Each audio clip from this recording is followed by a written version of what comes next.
बहू को देखते हुए जब आप जिस बेटी को आप घर लेकर आ रहे थे, क्या चीज़ें आप लोगों ने ज़हन में रखी कि कैसी होनी चाहिए? कैसी होनी चाहिए? मुझे सच पूछें तो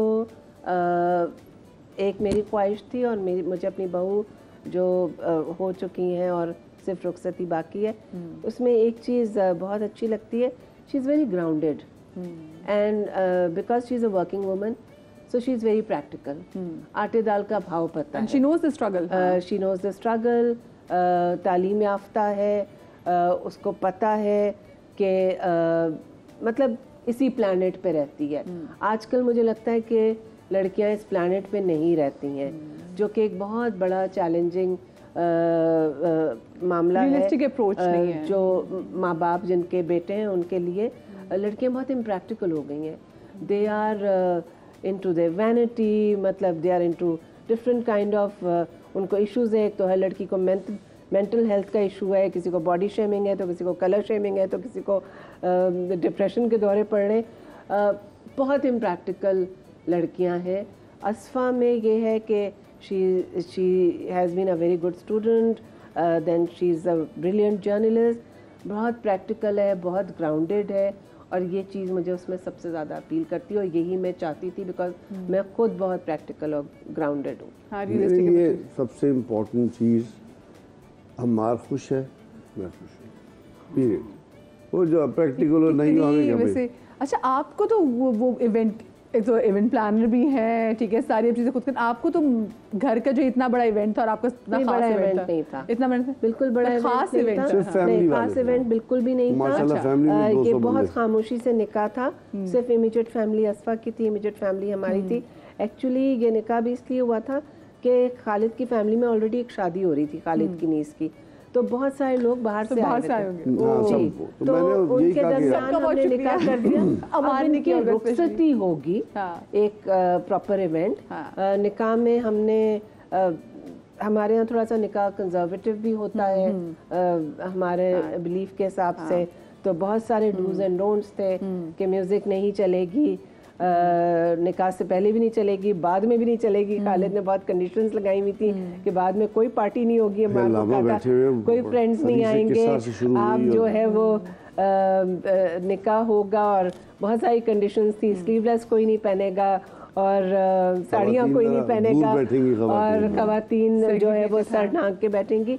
एंड हमने ये कहा था कि निकाह के बाद भी नहीं होगा. खालिद ने कहा था निकाह के बाद अपने बेटे को स्पेशली वार्न किया था, कोई पार्टी नहीं होगी, चुप करके सब अपने अपने घर जाके नफल अदा करेंगे, और जब अगर आपने अपनी फ्रेंड्स को कोई पार्टी देनी हो तो वो फिर आप दूसरे तीसरे दिन या वीकेंड पे दीजिएगा. सो बहुत सारे लोगों को जाहिर है हम किसी को भी नहीं बुला सके थे, बट इंशाल्लाह वलीमे पे. असल में देखिए, मैं ये फील करता हूँ, शादी जो है ना एक रिलीजियस कॉवेनेंट है. हम अल्लाह का नाम लेते हैं, रसूल का नाम लेते हैं, आयम्मा का नाम लेते हैं, असहाब का नाम लेते हैं, और मर्द अल्लाह को गवाह बना के और लेके आता है. तो उसके अंदर आप मिलावट नहीं कर सकते. वो प्योरिटी को आप, मैं हमेशा, लोग कहते हैं क्यों, कैसे सक्सेसफुल मैरिज की वो क्या है, की क्या है, उसको उसमें से आप रिलीजन ना निकालें. हाँ, अगर आपने चर्च में कर लिया, या चर्च भी अल्लाह, मेरा मतलब आप कोर्ट में चले गए, आपने कह दिया मैं वो कर, मेरे नज़दीक शादी एक रिलीजन, निकाह सुन्नत है रसूल की, जिसको मैंने रसूल के कहने पे किया. If I love my profit I would not go wrong in that. I will try and keep it as successful as possible. जिस लम्हे हम दीन को उससे खारिज कर देते हैं ना, तो वहाँ गड़बड़ शुरू हो जाती है. मैं बिल्कुल इसके हक में हूँ कि अगर ना चले, अल्लाह ने आपको दिया है कि आप डिवोर्स करें और अच्छे तरीके से करें, अलहदा हो जाए, कोई हर्ज नहीं है, लेकिन दीनी लिहाज से. ये नहीं बाद में कीचड़ ना उछालें, एक दूसरे को बुरा भला ना कहें. अमार ने ये जो आप मैं सुन रही हूँ, मुझे इतना अच्छा सुनने को लग रहा है, क्योंकि हमने बहुत कम ऐसा देखा है कि प्रॉपर हर चीज़ को उसके डेकोरम की तरह जैसे होनी चाहिए वैसे, और इस बात का ख्याल करते हुए कि जी अगर पाक कलाम पढ़ा जाना है तो सर भी ढका होना चाहिए.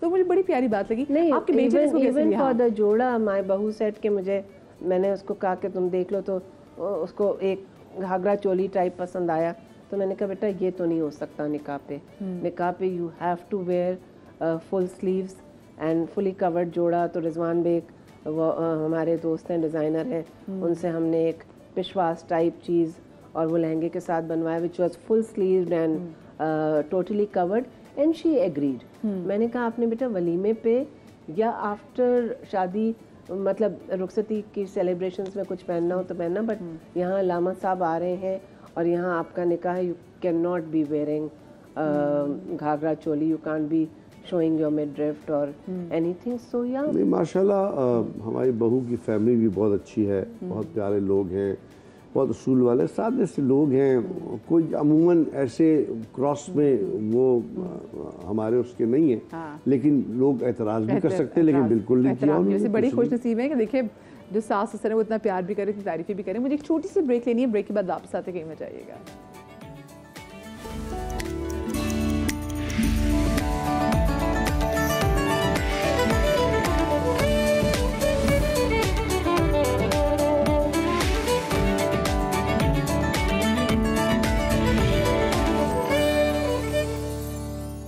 वो गा रहे हैं क्या ज़माना आ गया, क्या ज़माना था। मतलब आप देखें बच्चों का कंटेंट बन रहा है, वो असरा जिसमें हैं, खालिद साहब हैं, बेरोज सब्जवारी इसमें हैं, साजिद खान साहब हैं, ये सारे टॉप के एक्टर्स, काज़मी साहब हैं, इमरान असलम बैठा, बच्चों के कंटेंट पे काम कर रहे हैं। अब मैं कहूँगी ये नहीं था बेसिकली कि क्या ज़माना आ गया कि हमारे बच्चों के कंटेंट पे तो ऐसा काम ही नहीं हो रहा, नहीं होता। Nobody is interested. I don't know why. बहुत बड़ा ये एक खला है और एक फॉल्ट है। हम तरबियत ही नहीं करें भाई। या तो मैंने हमेशा इनसे कहा, मैंने कहा क्या बच्चे पैदा होने बंद हो गए तो हमको फिर नहीं बनाते, बड़े हो गए सारे। हर बच्चे को तमीज़, तरबियत, अलिफ बे ABCD, अखलाकियात, तो सब कुछ सिखाया जाता है ना।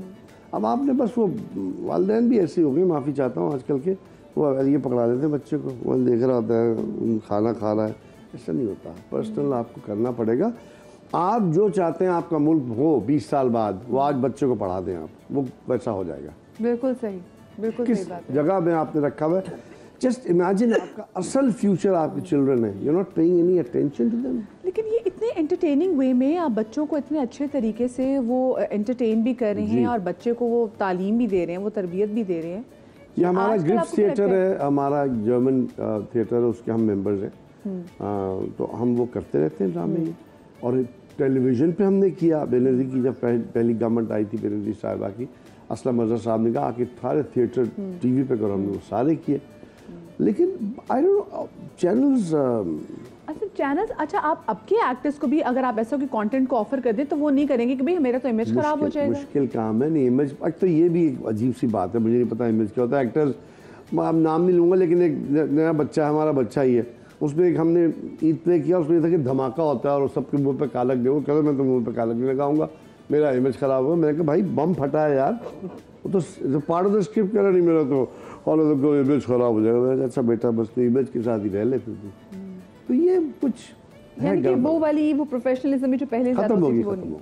अच्छा, और बच्चों का जो कंटेंट अब ज़रा टेलीविजन के लिए नहीं बन रहा, आपको क्या लगता है कि अब चीज़ें ज़्यादा रेटिंग ड्रिवन हो गई हैं? नहीं, अभी मार्केट ड्रिवन हो गई है, सेल्स एंड मार्केटिंग वाले करते हैं। असल में रीजनल हो गया है ना, जो एशिया पैसिफिक रीजन है उसके हेडक्वार्टर्स इंडिया चले गए, वहाँ से जो एडवर्टाइजर्स हैं वो आपको डिक्टेट करते हैं। सेकेंडली प्रोफेशनल्स, टेलीविज़न जो क्रिएटिव फील्ड है, एक स्पेशलाइज्ड फील्ड है ना, कि कंटेंट बनाना करना ये कर, तो अब वो स्पेशलाइजेशन ही नहीं। जब आप एक चीज़ को बिजनेस बना लेंगे तो क्रिएटिविटी तो ख़त्म हो जाएगी ना, फिर आप देखिए जो बिक रहा है वही बेचूं।